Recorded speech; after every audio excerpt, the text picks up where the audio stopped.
Hello বন্ধুরা, কেমন আছেন সবাই? আশা করি সবাই ভালো আছেন এবং সুস্থ আছেন।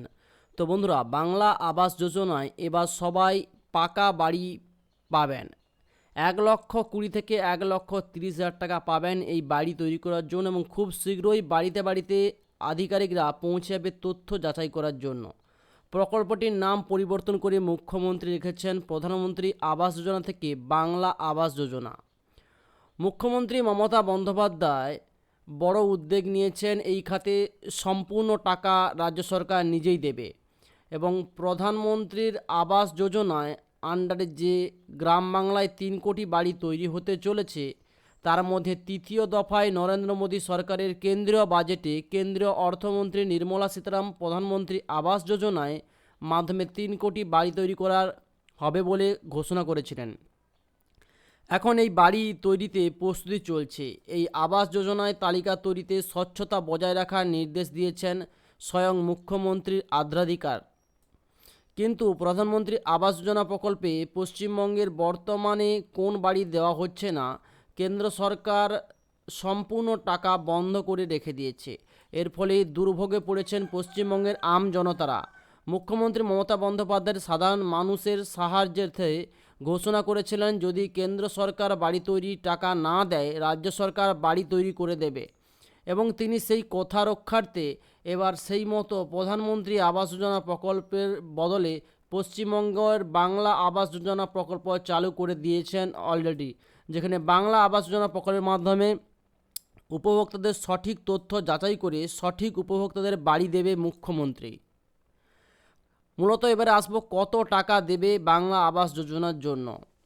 মূলত সমতল এলাকার উপভোক্তাদের বাড়ি তৈরির জন্য 1,20,000 টাকা দেবে, এবং পার্বত্য এলাকার উপভোক্তাদের বাড়ি তৈরি করার জন্য 1,30,000 টাকা দেবে। মোট 3টি কিস্তিতে টাকা দেওয়া হবে। 60,000 টাকা করে প্রথম দেওয়া হবে, তারপরে 40,000 টাকা দেওয়া হবে, এবং তারপরে 20,000 টাকা। এই 3টি কিস্তিতে মূলত কিন্তু টাকা পাবেন উপভোক্তারা। কবে টাকা দেওয়া হবে? বর্তমানে খুব শিগগিরই যাচাইয়ের প্রক্রিয়া শুরু হচ্ছে। বাড়ি বাড়ি গিয়ে সার্ভে করা হবে, কারা বাড়ির টাকা পাওয়ার জন্য যোগ্য সেটা আগে বাছাই করা হবে। তারপরেই ফাইনাল লিস্ট তৈরি করা হবে।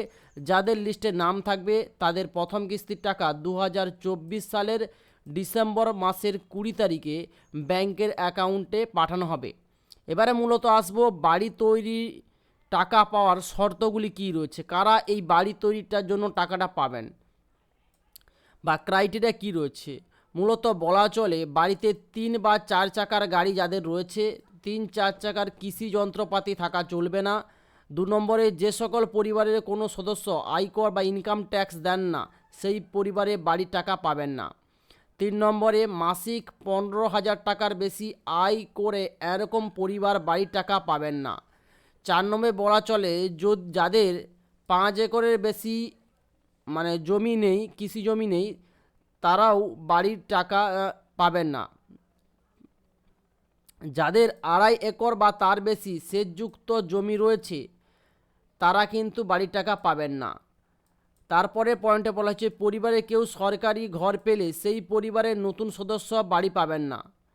7 নম্বর পয়েন্টে, বাড়িতে আগে থেকে পাকা বাড়ি বা অন্য কোনো সরকারি ঘর থাকলে পাবেন না। 8 নম্বর পয়েন্ট, উপভোক্তাদের যদি নমিনি ছাড়া মারা যায় তাহলে পাবেন না।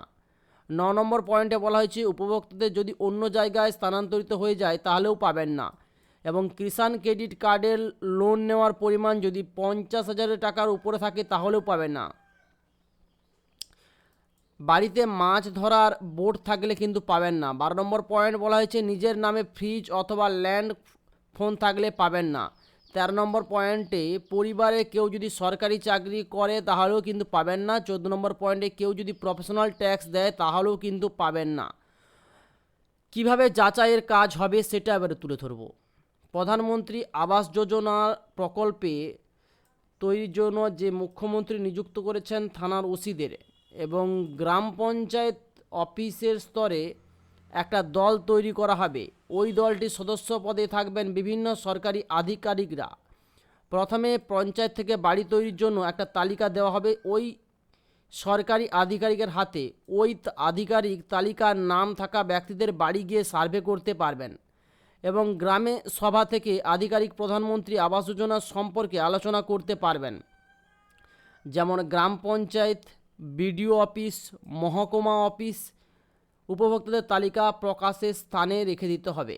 প্রধানমন্ত্রী আবাস যোজনার তালিকা প্রকাশ করার পরে 3টি পর্বে সার্ভে করা হবে। বিডিও, মহকুমা শাসক, জেলা শাসক ইচ্ছামতো সময় করে তালিকা নামে থাকা ব্যক্তিদের বাড়ি গিয়ে যাচাই করতে পারবেন। এর পাশাপাশি জেলা স্তরে যেসব আধিকারিক রয়েছে তারাও সার্ভেতে অংশগ্রহণ করতে পারবেন। তবে যদি কোনো ব্যক্তির ওই আবাস যোজনার তালিকা সম্পর্কে অভিযোগ থাকে তাহলে সহজেই অভিযোগ জানাতে পারবেন। প্রথমত বিডিও অফিসে অভিযোগ জানানোর জন্য একটা বাক্স থাকবে বা বক্স থাকবে, সেই বক্সে অভিযোগপত্রটি রেখে দিতে হবে।